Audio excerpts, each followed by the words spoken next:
ufite ibitekerezo nawe ukumva wakora nk'agapikinike kawe ukicara nk'ahantu hasa neza. Ngwino dukorane tuno tuntu nagerageje uyu munsi kudukora. Ndasohoka nishaka akazuba ndi kumwe n'umushuti wanjye, noneho numva nshaka kwicara ahantu heza nkafata me time yanjye ndi kuruhuka ariko ndi n'ahantu heza. Nabitangiye gutyo rero noza imbuto zanjye nyine nashaka gukoresha. Iyo ni watermelon y'inaha, watermelon ariko bayita watermelon ariko ni nka watermelon tu. Izo ni inkeri rero arizo yuguba zinaha, izo ni crepe nk'ibisanzwe. Abantu bajya bambaza ngo ese ibyo ni ibiki. Nuko noneho ndangije ndatangira nyine ndazikata bisanzwe mu buryo bwanjye busanzwe nk'uko nguko kose. Noneho maze kuzikata nk'uko mubibona ngendaga nkata nyine uduce bitewe na size nshaka. Inaha rero turi muri sama, numvaga nyine utuntu twiza nari mbimaranye igihe. Ubwo ndavuga se kuki nabikorana n'inshuti zanjye. Ndabizi ko hari abantu benshi bajya bifuza nko kuba bakora utuntu twiza ku giti cyabo ariko bakumva ntabwo courage ziri kuza, ariko burya nta gihe bitora. Ntabwo bisaba izindi ngufu, bisaba nyine kubyemeza ku giti cyawe warangiza ukabikora. Ubwo rero naho ndangije ndakomeza nyine nkata n'ibindi gutyo. Izo ni orange nande gukata, tuzita apersienne. Noneho ndakomeza nyine nk'uko mubibona.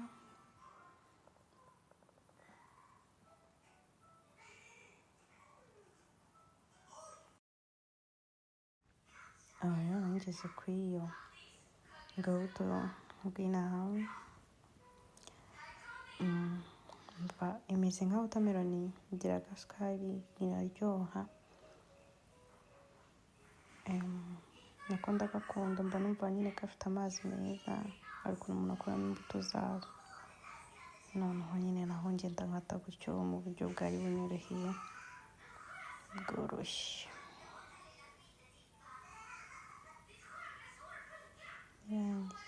Ngenda ndupanga nyine mu tuntu zatangiye kugira ngo mbone ukuntu nza gusohora hanze, nkadupanga nyine mu buryo bwiza nishakiye. Abantu batazi ko noneho inaha haba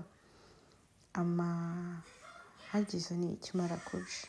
Yes, zirahari nuko izanjye noneho nari maze n'igihe ntarazikoresha ariko ntabwo ari igihe kirekire. Ndadukata.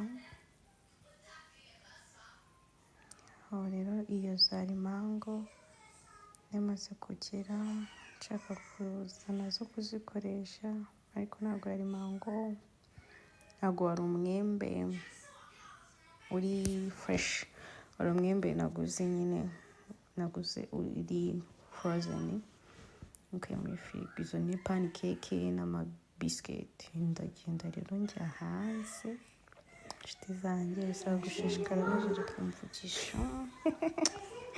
Rero gusohokana nubwo byansabye kujya ngo kuri beach no gutubwenge rwose kugira ngo abashe kugira ikintu ashaka. Inshuti zanjye tuziranye ndabasuhuje.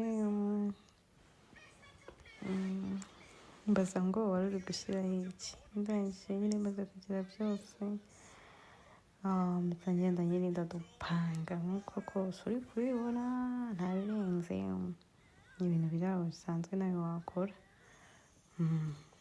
Ariko ikintu nabikoreye, hari umuntu ugira ubute bw'ikintu ashaka akaba akibona, ariko ukumva hari izindi mbaraga ziri hidden nyine zitamworohera kuba yakora icyo kintu, kandi we ari wenyine yagishobora.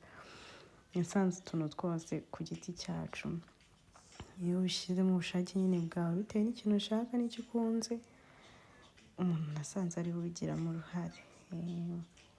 Sibwo mbahaye na tipusi aba rero nari ndi kudupanga mu buryo bwanjye, nawe ushobora kudupanga mu buryo bwawe kandi bikaba ari ibintu byiza gasa neza. Nuko noneho akandi kantu naje kwibagirwa shawe, nibagiwe kubashyiriraho, nibagiwe kuzana amafurawa, za furawa ziba ziri natural. Ushobora kubikora ubaye ubishaka uri nk'ahantu ziri, ukazifata. Abantu b'aba diaspora ubwo ntiyenda reka bari bo tuvugana muri aka kanya, cyangwa namwe muri mu gihugu ushaka kuzifata ugashyira mu mazi, warangiza ukadutegura naho ngaho, ukaba uri n'ahantu hari agafureshi ya nyine kari utuntu duhumura. Ariko narindi hafi muri karitsiye yanjye, hari akayaga nk'uko mubibona, hari na natire. Ntabwo byansabye nyine kuzana izo ndabo, ariko ubishaka wabikora kugira ngo bibashe kuguha nyine nuza yawe ushaka nziza.